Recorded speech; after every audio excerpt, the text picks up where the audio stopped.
بسم اللہ الرحمن الرحیم۔ رسول اللہ صلی اللہ علیہ وآلہ وسلم نے ارشاد فرمایا کہ جس کپڑے میں روزمرہ گوشت لاتے ہو اسے گھر میں مت رکھو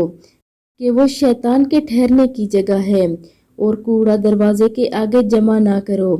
کہ وہاں پر شیطان بیٹھتا ہے، اور جب اپنے کمرے کے دروازے پر پہنچو تو بسم اللہ کہہ لو کہ اس سے شیطان بھاگ جاتا ہے، اور جب کمرے میں داخل ہو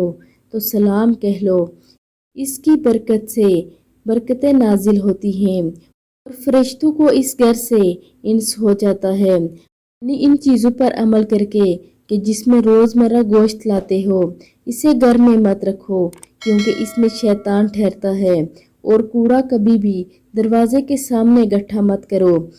اور دروازے سے اندر آتے ہی بسم اللہ پڑھا کرو اور سلام کیا کرو، اس سے برکتیں نازل ہوتی ہیں۔ اللہ رب العزت ہمیں عمل کی توفیق عطا فرمائے، آمین ثم آمین۔